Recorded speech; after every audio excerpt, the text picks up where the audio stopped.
Hello, everyone. Happy Friday to you all. Welcome to Open Office Hours. I'm Crystal Hinkle. I am part of the team here. I will let these lovely individuals introduce themselves as well. Hey, everybody, it's Tatiana. Welcome. Hi, everyone. I'm Brandy. Nice to see you. Hey, everybody. It's Hannah. Happy early Halloween.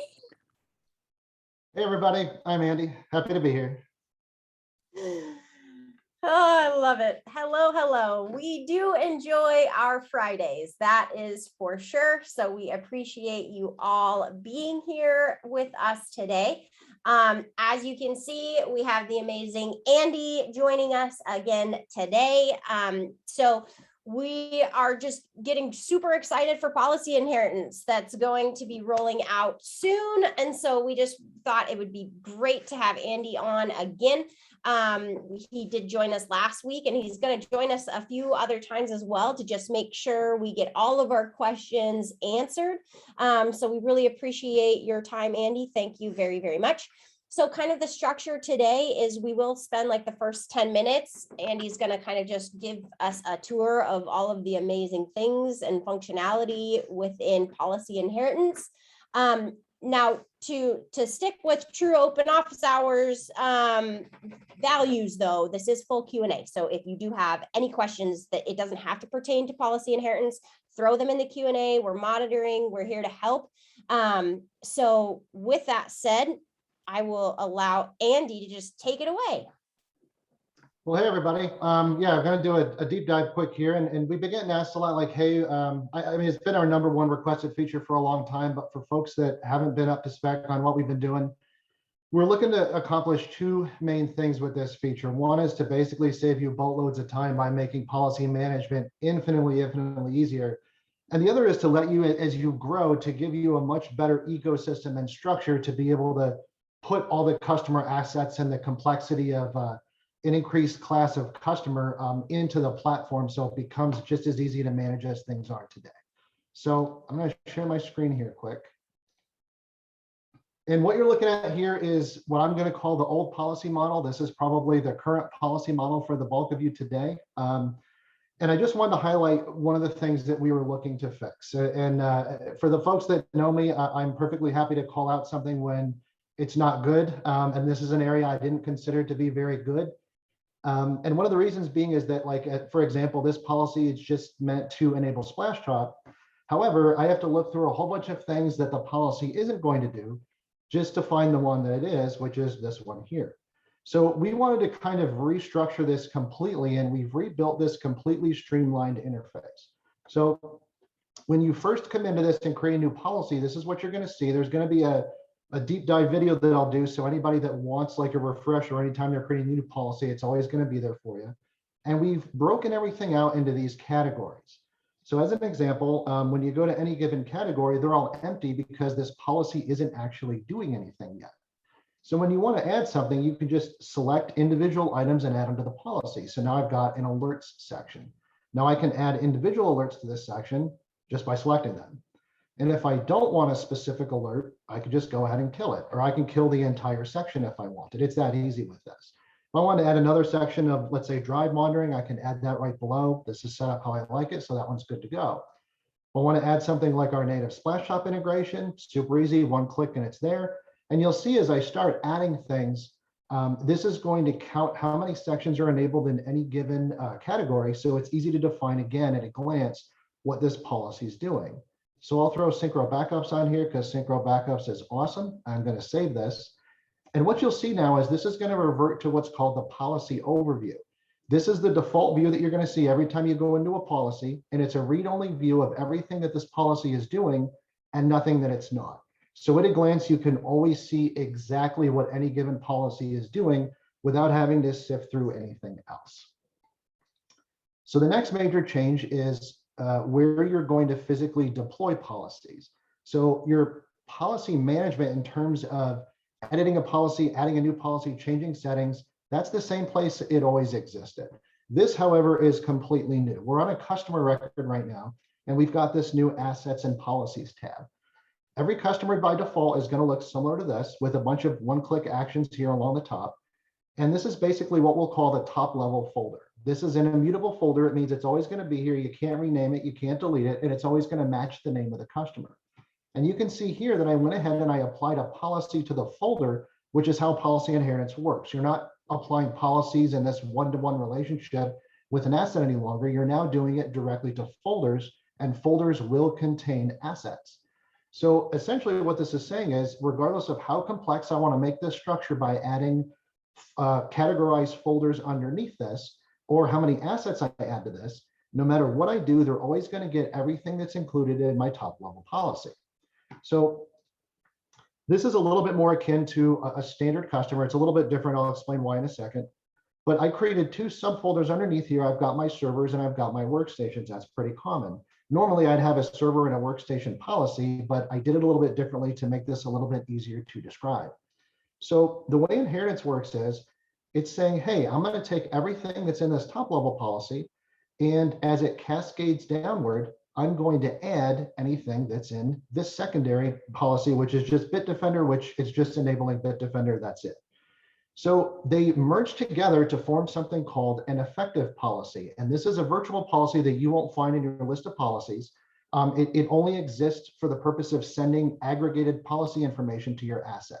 So here's what I mean by that. If I were to show the effective policy here, this is in effect everything that's in my top level policy. Basic stuff, I've got alerts, I've got my splash top, system tray, and third party and Windows updates. Now, if I was to look at my effective policy at this level, it's exactly the same, except I've added Bitdefender. And I apologize, I don't have Bitdefender wired up on my test account, which is why it's saying the stuff about the trial. But everything else is exactly the same as before. I just added Bitdefender. Same thing if I go down to this folder. It's going to be exactly the same, but instead of Bitdefender, I've got MCSoft. So essentially, this can be as simple like this example, or as complex as you like, and just know that as it keeps cascading down levels, all of that stuff is going to get added together. Now, on your individual policies, everything is going to behave exactly as it did before.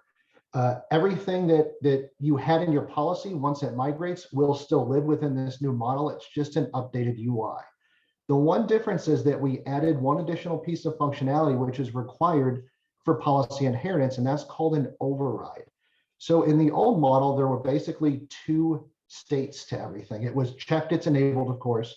And if I unchecked it, it was basically ignored. Well, this works a little bit differently with policy inheritance, where checked is, of course, still enabled, but if I want to ignore it, I just don't add it to the policy. And if I uncheck it, this is now a third new state, which is basically an override. And what this says is that anything that is enabled at the top level or any level above where I have this applied can be as it is. And once it hits this level, it's going to override it for the level it's at and every level below. So this is basically a way to turn something off that was enabled at a higher level. And I'll go through an example of that here in a second. So this is actually a real customer, a real example that I had when I was running my MSP. And initially they just started with the West Coast office, and I was on the West Coast, I was in Las Vegas, so it was pretty easy to manage. And then they go ahead and make things a little bit more difficult by opening this East Coast office. I'm a huge proponent of live chat. I don't know how many of you folks are utilizing it, but we trained all of our customers to use that as our form of ticket ingestion. We like that over email. It was a lot easier for us to manage. And our salespeople liked it a lot more because they could go through chat histories of folks and find out what they were after.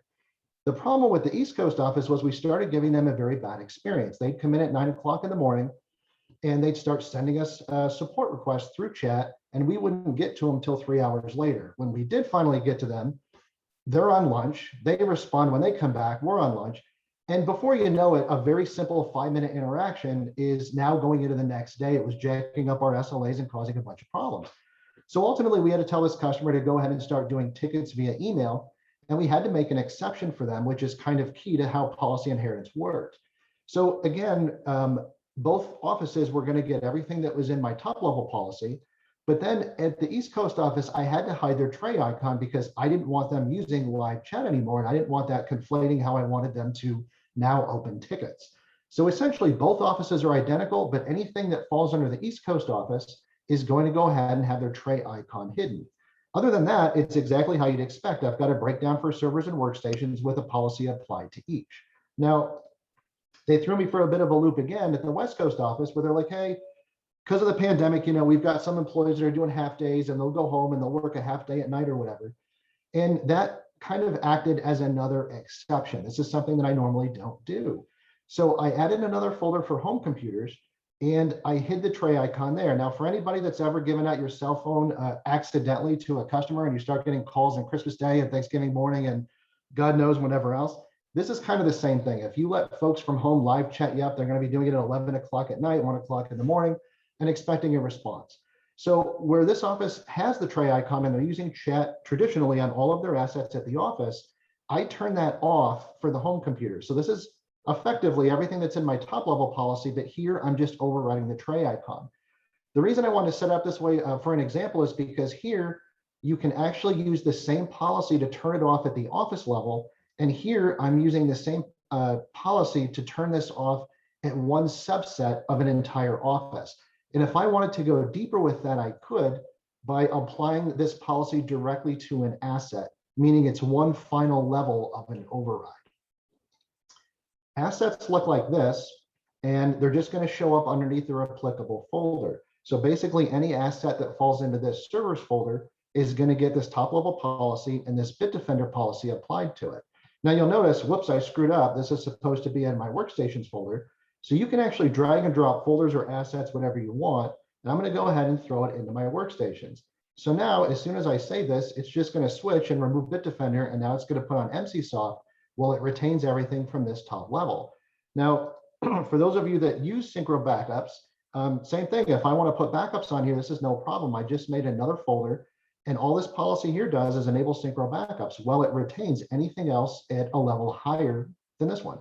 So if I want to put backups on, all I have to do is put it here, and now it's installing backups as we speak. It's that easy. If I want to take it back out, I'll just drag it back out, and it's going to warn you, hey, backups is enabled. Are you sure that you want to do this? Yep, we're just testing.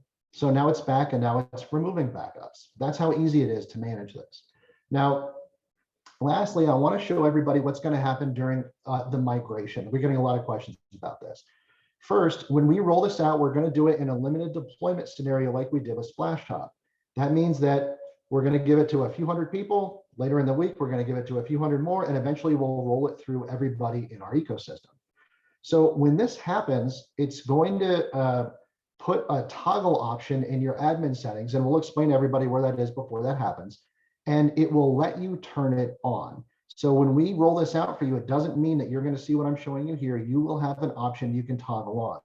That option will remain that way for 30 days. And if you don't toggle it on, it will get forced on at that point, meaning everybody is getting this. But the reason we wanted to roll it out this way is there is some new changes that are coming to billing that make billing massively more efficient in relation to policy inheritance. So if it comes out on the 14th of the month and you happen to do your billing on the 15th, that's fine. Just don't turn it on for yourself. Wait till the 16th, or as soon as you're ready, go ahead and enable it. And then this migration process is going to happen. So what's going to happen is we're going to go into every single customer, and we're going to take a look at all of the assets and what policies are applied to each asset. So here we just had two policies. We had servers and we had workstations. So we're going to create these subfolders for you automatically as part of the migration. We're going to automatically apply the policy to the respective folder. And then we're going to throw all of the assets that were on this policy into each respective folder. So effectively what this is going to do on day one, all of your stuff from the old model is now going to migrate to the new model, but nothing is going to change. All of your policies, all of your assets, they're all going to have the same stuff applied. And then as you have time, you can go ahead and start updating this into as complex a scenario as you want to. Now, there's one other thing I want to go over, and that's we just added this 5 minutes ago, so I'm kind of excited for it. There's been folks saying, hey, I've got like 2,000 customers.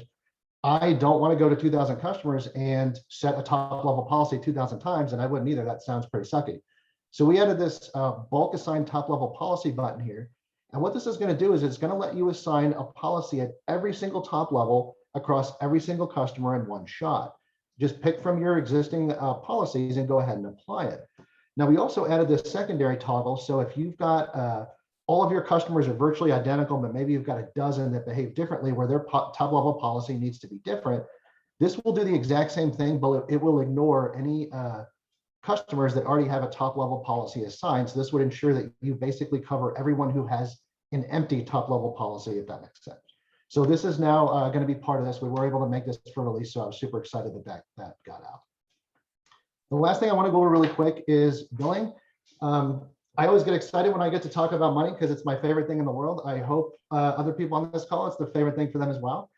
And for anyone who's not using our recurring billing system today, this is hands down the most powerful and dynamic billing system on the planet. It is specifically designed to save you boatloads of time. And I'm hoping when it does that, you're taking that time and repurposing it to go off and sell more stuff.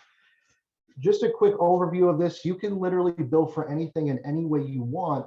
And this works in a dynamic fashion. So if you wanted to count assets on a customer and bill them $100 for every asset, you can do that. And the key to this is that every single time this recurring invoice fires, it's going to go off and dynamically count how many assets are on this customer. So if you add one, you remove one, it doesn't matter what the final count is, this will automatically count it, and then it will automatically bill them accordingly. This is literally a set once and forget it type system. And it goes super, super deep. If you wanted to bill for different types of assets, even SNMP assets, or you wanted to filter things through a saved asset search, you can do that and just bill for things that qualify that way. We can even bill per employee if you want. You want to bill $100 per employee, that's fine. And you can even go in and say, okay, well, what about when I have to deactivate an employee because they were terminated and I want to keep their history? Fine. You can even go in and set custom fields and say, I only want to bill for every employee that has a status of active. It goes that deep. We've got it for backups where you can dynamically count licenses, storage, any variation in between. You can assign people remote access to their own assets through our native Splash Top integration. And then this will count how many of those are out there and dynamically bill them accordingly. And this is the one I really wanted to show you. This is policy folders, and you can bill it to a particular product. So I always bill things to labor since this is really contract-based billing. But let's say I want to bill $100 an asset. So I'm going to go in my policy folder and I'm going to look at my workstations. Now, everything in the workstations folder is going to get billed $100. Now I can go in here and add another one if I wanted. So if I wanted to add a second policy folder for billing, probably for servers, and maybe I want to bill that out at $150. Cool. You can add as many line items like this as you want for any complex scenario you want. Now I don't have anything in my workstations folder, but I have 2 assets in my servers folder. So it automatically says, hey, their estimate is $300, and it's an estimate because this may be different at the time this recurring invoice fires. So for anyone wondering, how am I going to redo my RMM packages, which is a feature that's being deprecated as part of policy inheritance, or you're like, hey, I've really been looking to get into it, but I'm waiting for something better. This is something better. It will not get any easier than this. And this is the kind of the culmination of everything that we've done here, focusing on saving you a bunch of time. So that's kind of the feature end to end. Happy to take on any questions as you guys have them. Amazing. And I love that even from last week to this week, we got to see a few new things, which is super exciting because one of the questions was the top level policy. So I'm glad you were able to show that, which is fantastic. Super excited about that. Of course, you know, the big question is when do they get it? Yeah, I'm hoping that we're going to start rolling it out in about 2 weeks. It'll be give or take. And again, like Splash Top went relatively smooth, so I think everybody had it in a week and a half. This is a little bit more of a critical feature because it touches every aspect of the platform, so it might be a little bit slower. But I expect it'll probably be in 2 weeks as a 2-week rollout. Awesome. And I'm fairly certain the answer to this is no, but John wants to know, can we turn this new policy system on per customer so we can granularly roll it out? I believe it's on or off, right? It's on or off, but keep in mind that part of the migration process was made to ensure that nothing changes at your customer level. So you should not have to go on day 1 after rolling it out and change anything. All customers will behave as they did before. Okay, and I'm going to grab one more that's related to policies, and then I'll hand it over to Brandy. Is it possible to export a policy structure and import it for another customer or save it as a template so all settings don't have to be created for new customers each time? Well, two things. One, you can always duplicate a policy. Your policies are going to live exactly where they always did. So if you want to make an existing policy and just have one extra addition to it, you could duplicate it. But keep in mind, one of the reasons that we made this system was that you don't need customer specific policies anymore. So that hide tray icon policy, I could use that on 10,000 customers if I wanted, or multiple folders within the same customer if I wanted. So the idea is that your global number of policies that you have across your entire fleet of customers should drastically be reduced now as a result of this. Amazing. Awesome. Thank you. Go ahead, Brandy. Perfect. So I have a couple. I just wanted to make sure that one that just came in wasn't policies. So AJ says, questions about inventory reporting. Is there a way to see all the machines a specific piece of software has been installed on?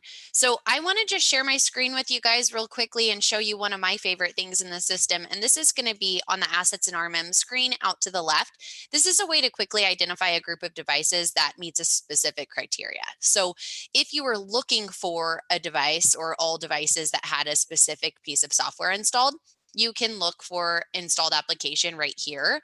And then this is going to return just a group of devices. So for example, I have 17 devices with Chrome installed.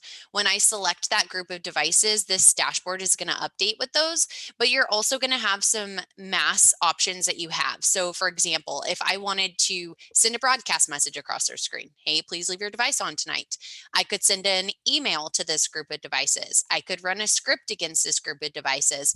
And speaking of money, Andy's favorite thing, you can also bill dynamically. So if you wanted to find everyone with a specific installed application and charge them $5 a month automatically, you can do that. In terms of how frequently the inventory updates and if there's a way to force that, I am not sure. If anyone else knows how frequently, we can check with support. I am not sure how often that updates. I do know that if you make any changes in the policy itself, so for example, if I was adding like a third-party application policy there, that does automatically push a sync to the devices, but I'm not sure how frequently the inventory does update. I would imagine with like the big sync, that's like once every 6-ish hours, but I'm not 100% certain. I'll find out for you guys. And then the next one. So Jason says, I'm having an issue with email notifications. Monitoring alerts from Syncro come in with the subject of RMM alert by default. This makes it difficult when you're using email and conversation view because they're all part of the same conversation since the subject is the same. Is there a way in the settings to change the subject so it shows something like RMM alert - customer name? There's not a way natively with just like your notifications that come in, the subjects cannot be changed, but what you can utilize is the automated remediation section. So if you want to be a little bit more granular about your RMM alerts and maybe especially specific alerts, you can come in and you can set up an RMM alert. And then based on what happens here, I could have an email go out. I could email the technician or email a custom email address, specify who it's going to go to. And then in the subject, I might say customer, it might just be under name. But you can definitely pull in like these different fields down here below and you can customize what the subject line is going to be here. So RMM alert and then whatever the customer name, or maybe even you want to have like the asset name. You could do something like that too. I don't know why mine's not working, but there should be a tag for that in here for the asset name. So you can utilize it that way. That would be your best bet in terms of customizing the subject lines for now. Hopefully that helps. Super helpful. Thank you so much, Brandy. I'll grab the next question here. It's from Chris. He says, we have some clients with different levels of employees, let's say pro and basic, and would like to use the new billing module. Will there be a way to have two different line items on the invoice at different rates based on employee type? Yes, there is. This invoice feature specifically is not new, so I'm going to show it. This is already available to you guys. You can literally go set this up.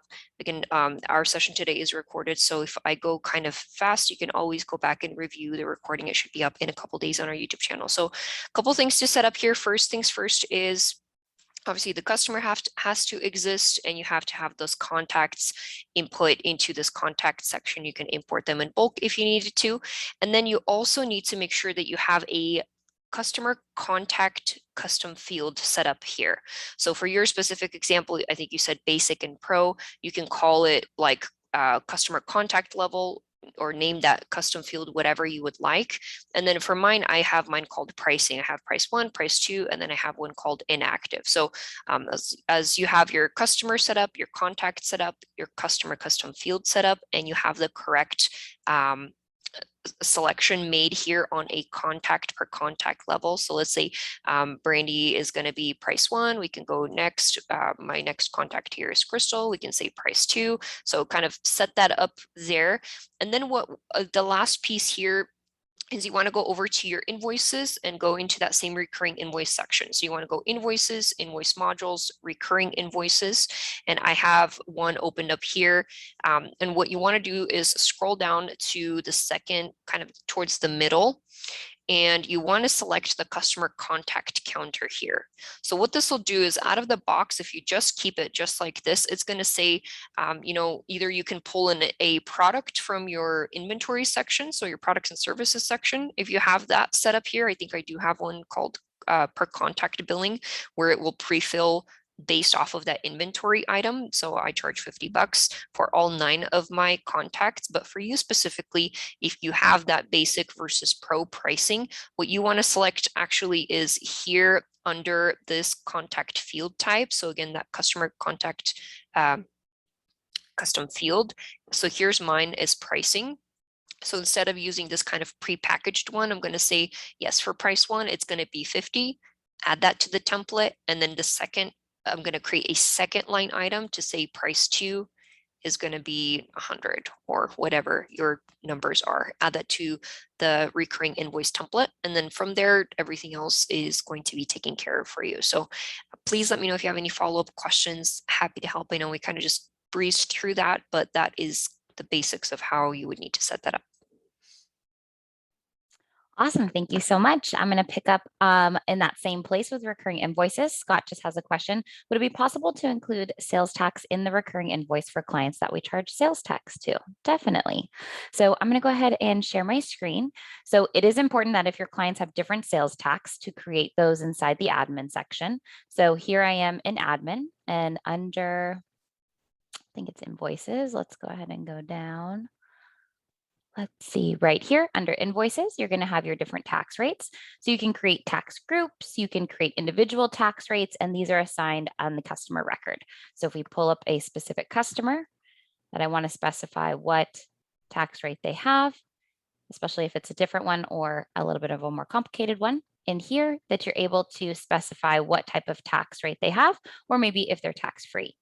Then tax can be applied to the recurring invoice. So in your recurring invoice schedule, where Tatiana just was, you can specify if the items that you're adding to the invoice are taxable or not. And this is a setting that you can also do on the product itself. So hopefully that helps, Scott. Let us know if you have any other questions on that. Tim has a question. Can I run a report across all customers to summarize the software installed? I do believe, unless anybody else has an idea, that that is a feature request at this time. The software inventory report is going to be per client. So if we go into the RMM reports, we do have a software inventory report for you, but it would be per client at this time. I think if you don't put a customer name, it'll run for all customers. I could be wrong. Is that what he means?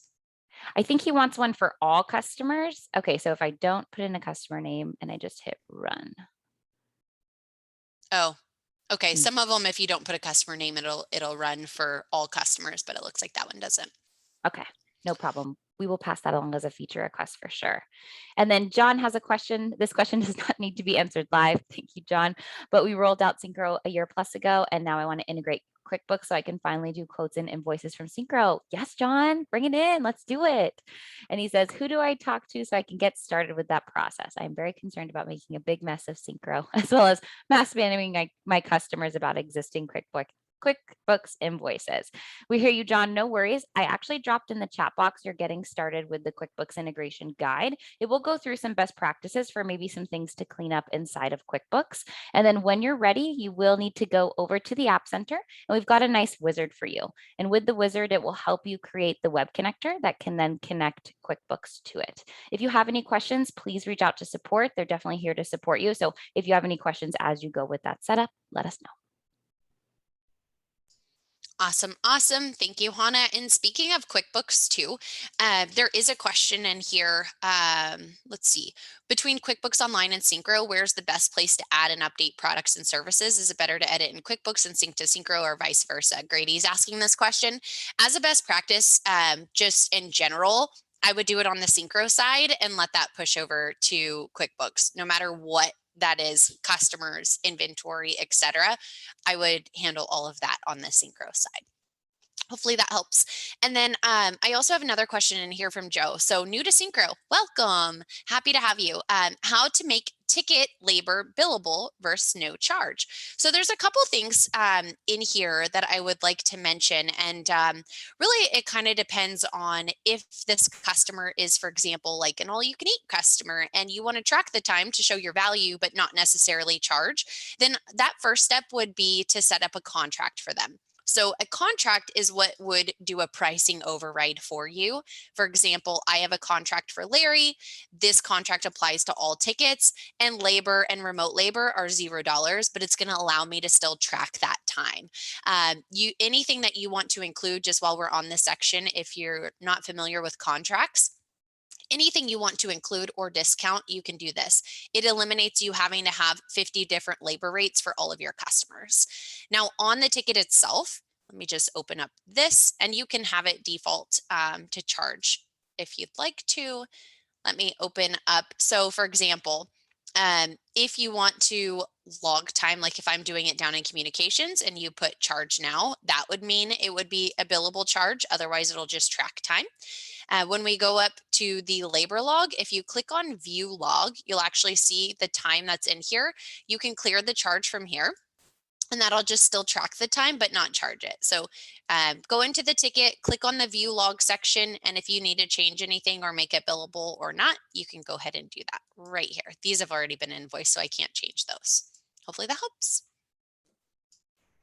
Awesome. Thank you, Brandy. And we've got just a few, definitely some QuickBooks questions today, which is great. So from AJ, when invoices are marked paid in QuickBooks Online, they don't seem to be marking the invoice in Syncro as paid. Is there a way to sync that? And then just a follow-up, just kind of like the workflow is for AJ, creates invoices in Syncro, they sync to QuickBooks Online, and then he sends payments out from QuickBooks Online and receives that way. So the one advantage of QuickBooks Online and that integration is that the payments are the one thing that does sync both directions. And so if that's not happening for you, I definitely would reach out to technical support, especially if you make sure in your QuickBooks Online settings that you have sync payments. So on that one, it absolutely should sync payments backwards for QuickBooks Online, not QuickBooks Desktop. I like to say that out loud. It does not do that for QuickBooks Desktop. So if it's not doing that, please reach out to our technical support.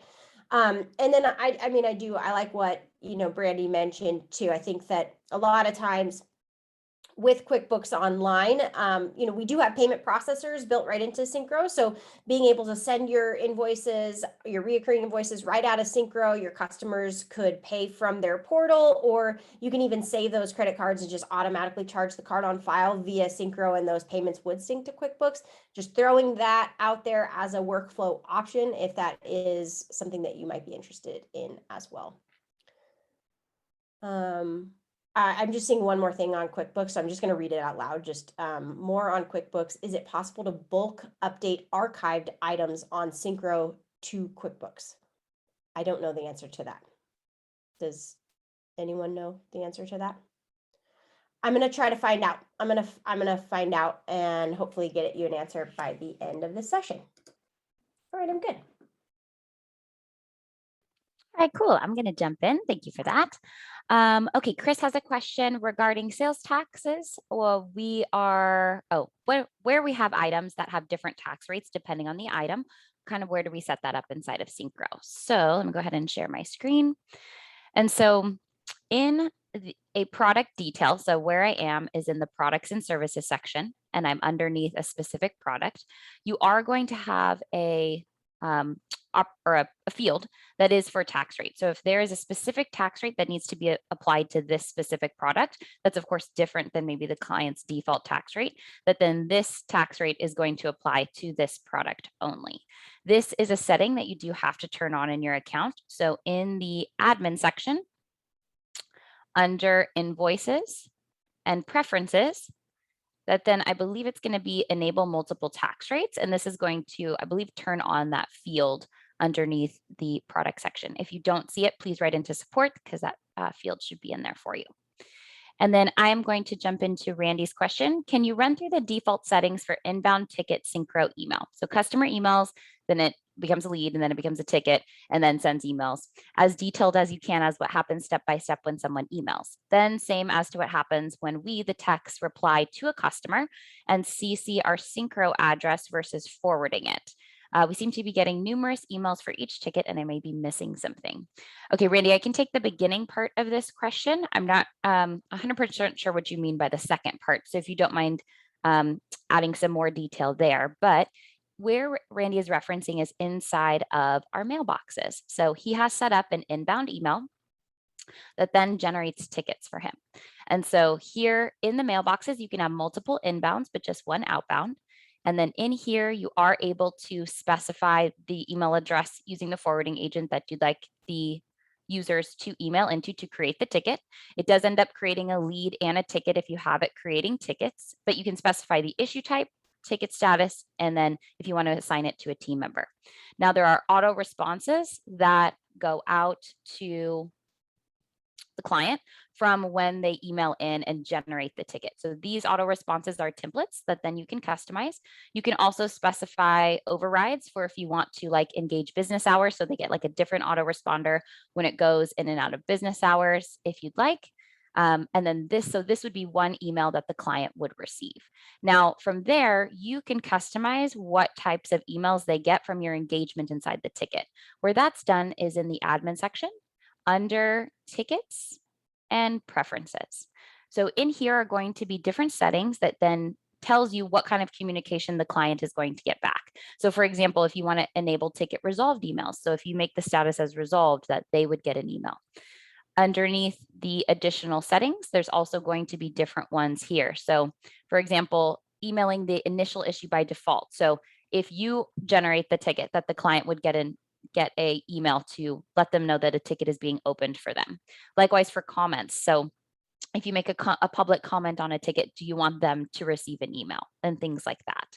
And so if you feel like you are getting a lot of emails in terms of notifications or numerous emails for tickets, I'm curious if it's notifications or you feel like you're getting duplicate email responses. Because if it's duplicate email responses, I would definitely write into support, just letting them know which ticket you're seeing it on. Then that way they can let you know what's going on. Otherwise, if it's more of a notification situation, I would definitely take a look at the notification center just to specify which notifications you are receiving, because like if you have one for leads and tickets, that then you might be getting the same notification there. Hopefully that helps.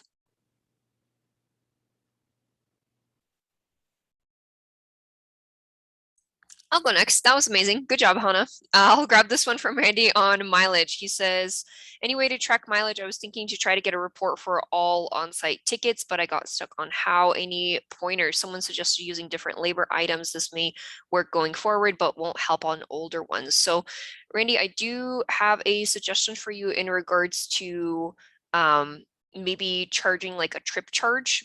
That would be the easiest way to set this up through Syncro, because you can actually automatically charge that trip charge every time you set a on-site appointment, which is pretty cool. So it won't track per mile.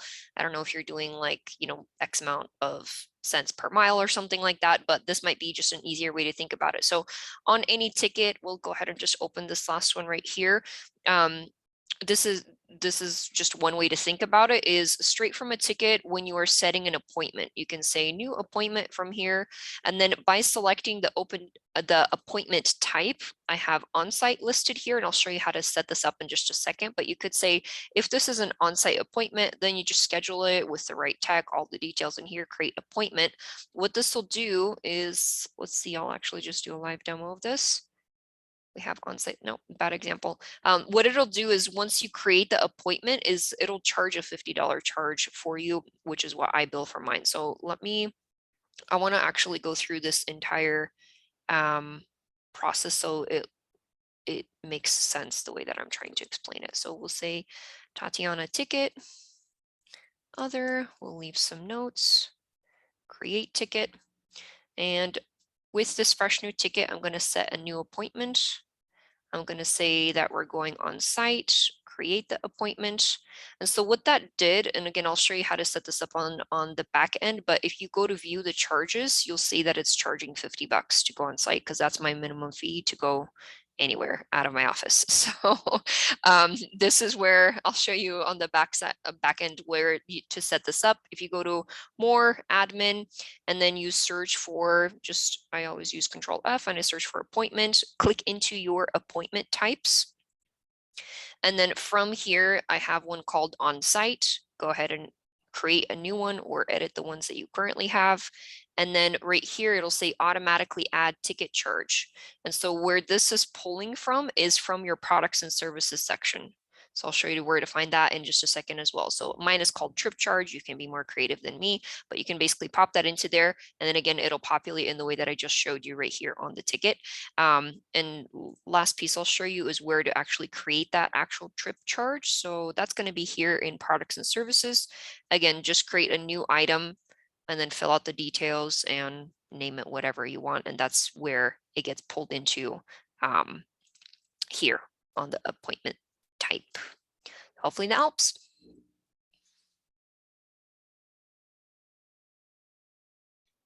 I'll take one from Joe's asking if there's any other options for ACH or credit cards planned in the future.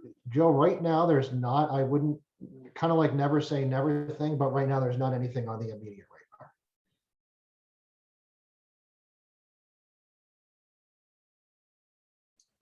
Go ahead, Brandy. I'm still waiting on that answer for that top one that I grabbed. Richard is asking, what is the barcode used for on the default invoice template? So there's barcodes for a lot of different things in Syncro. There's going to be like customer labels. There's going to be a barcode on the invoice. If you had a retail location and someone walks in with their invoice, you could actually scan that and it's going to populate that invoice up on your screen. Same thing with like an asset label. If you were to scan that in the search all things bar, it would pull up that asset. So it works very similarly to any of the product labels, asset labels, customer labels that you would print out. Awesome. Thank you. Okay, so as I continue, I'm still getting the answer for the QuickBooks question, but Michael wants to know, and maybe we can help here. My question has nothing to do with Syncro.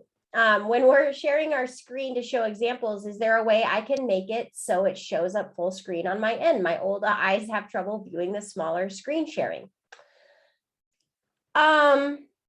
So I believe like if I'm looking at my Zoom, in the top right where you're looking at view, maybe you can see that there's like a full screen option. So I would go there first. Let me know if that helps. And I don't know if it's different on a Mac or a Windows machine. Hopefully that helps. All right. And then I see some other questions that have just come in. Has anyone had a chance to read through these? I'll grab the one from Kimberly. I don't know of a way to do this, so I'll double check with our team. She's basically asking when you use the ticket timer charge tags, if there's a way to format what they pop up, what they look like on the actual tickets or invoices. So let me share the screen. Maybe one of you guys that's here has already set it up this way and can share with us. So I'm gonna go over to our admin section. Let's clean up some of these tabs. And the section that she's referencing is, if we scroll down, is under the tickets, preferences, additional settings, and then all the way down at the bottom is here. You can either use the ticket timer charges or the ticket customized text for ticket charges. So from the way I'm reading the question, it sounds like you would like to say, like, these two, I want them on the first line of the ticket, and then have like if you were to click enter, like on a second line, have the date and time or whatever other tags that you're using. So I personally don't know of a way to do that. I only know that for you to be able to just paste them in here. But it sounds like when this gets turned into an invoice, you just want to formulate what that layout looks like.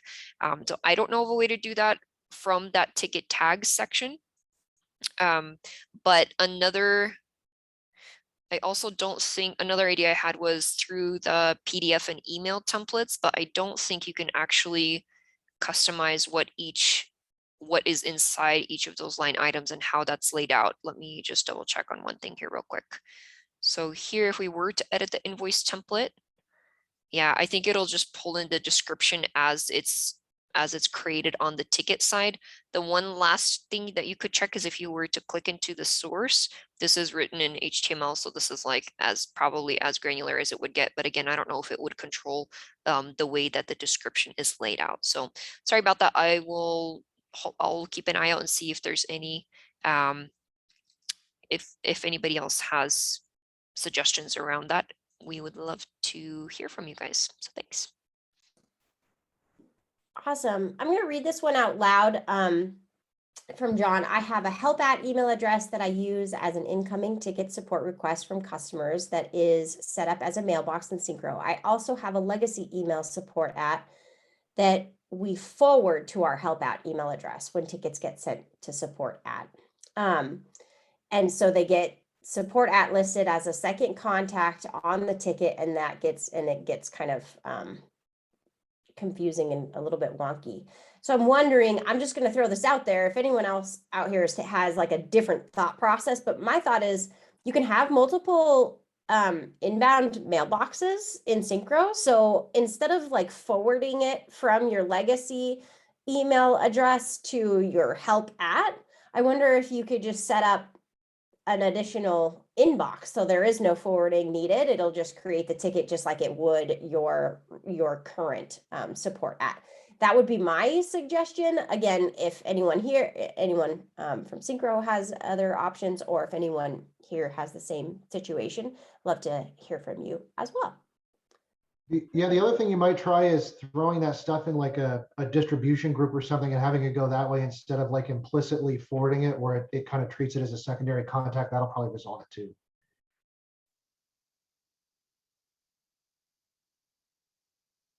Thank you, Andy. Do you want to grab that next one? I think you have one from Grady. Yeah, Grady's asking if we have any future plans for the mobile app, and he's wondering if there's a way where we can manage timers more closely, like the website. Right now, there is still work being done on the mobile app in terms of the ticket timers thing. I've heard that before as a stopgap. Virtually all of the core Syncro web platform is mobile responsive, so you can actually just bring up the core website and use the ticket timers like you always have, as if you were sitting at your office computer. So I would recommend that for the time being. I also wanted to say that you can edit the notes later on if you use the timer. I just did it on my mobile app, and I used the timer, and then I just went in, and you are able to. So the box is gray and it says notes, and you can edit that as well. Awesome. And I think, go ahead. I'm unmuted, so I'll just mention this one. It looks like someone's asking about an ETA on multiple outbound mailboxes. We don't have an ETA on that at the time. It would just be a feature request, but definitely up there. Cool, thank you for that. Michael is asking, is there any way to view time entries in a calendar layout? Sometimes I'm trying to find a ticket I did on a specific day or see what was billed on a specific day to make sure I didn't miss anything. So I'm going to go ahead and share my screen. And so inside of the calendar. Sometimes if you have the ticket already related to an appointment, it'll take you to the ticket that's associated. But if you don't have necessarily an appointment related, what I would actually use is going to be a report. And so in the report section, you're going to have a ticket time by technician report. So let's say it's you're looking for a specific day and, the time that you logged on that day and find the associated ticket. This would be the best way to go ahead and do that. Gary has a follow-up to the invoice line item format. He says, is there inline styles that can be overridden? There are some, I think it's terse notes about changing styles to affect column displays. Again, I don't, other than I'll reshare my screen here real quick. Other than you being able to edit this kind of like take out quantity or take out the barcode, like you could just literally just delete this. The only other details that I have in regards to being able to edit this is just to be able to edit the source right here. So if, again, if there's something that you're testing and it's, you can have multiple invoice templates. So if you have like a trial one that you're kind of playing with and trying to mess with it, that's helpful knowing that it's not going to mess up all of yours. You can just create a separate template to test any changes that you want to make and then apply it accordingly once you figure out the one that you like the best.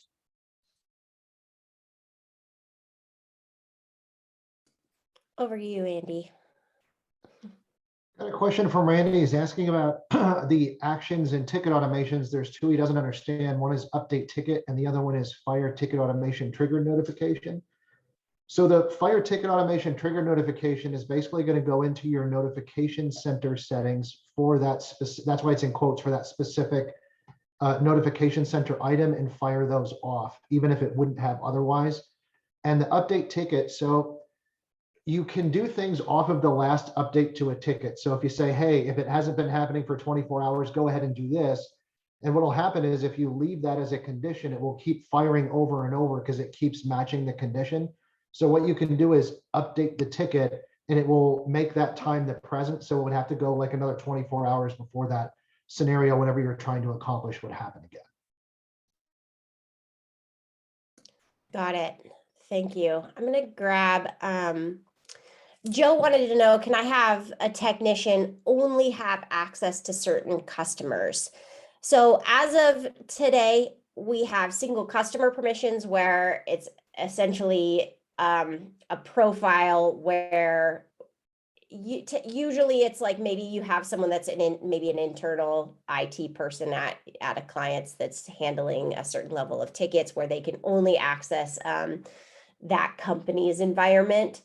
We do not have the ability to have one technician see like 3 different customers or something like that, but it's definitely on our radar.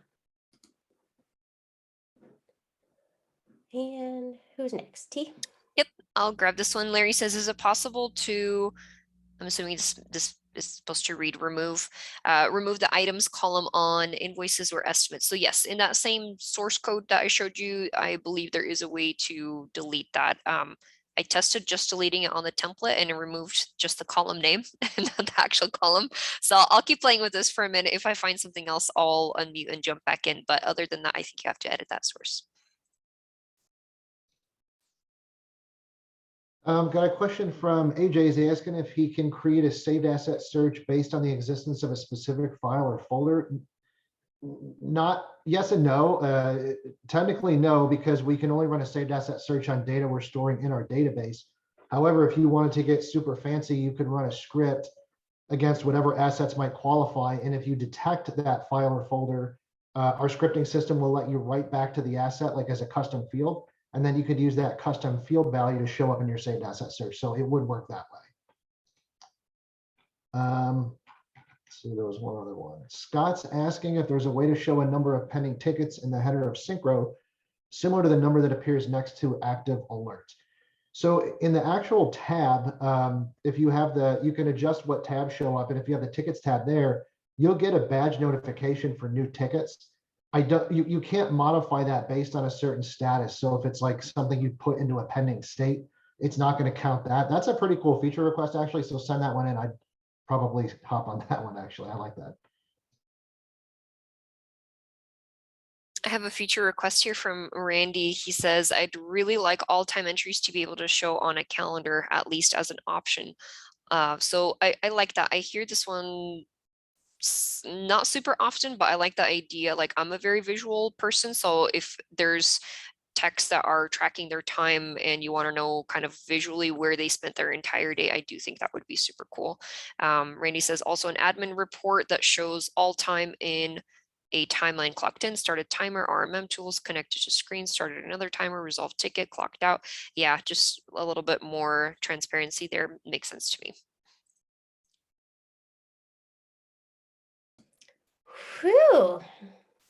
5 minutes left. And the only thing, and I'm sorry if I say your name improperly, Malin, I haven't got your answer yet. I'm still waiting. So you will receive an email from me if I don't get it in the next few minutes. And Don, time in 24-hour format, please. Noted. Definitely noted. Awesome. Well, I will say it's been another just amazing Friday. I am so happy to have all of you here with us, as well as Brandy, Hannah, Tatiana, and Andy. Appreciate your time. These are always so much fun. Please join us again next week. And this has been recorded. So if you want to reference anything that we discussed, they usually get posted either later in the afternoon or the following Monday. So I will kind of leave it at that. Happy Friday. Have a wonderful, safe, and happy weekend, and have a fun Halloween. See everybody. Bye. Bye.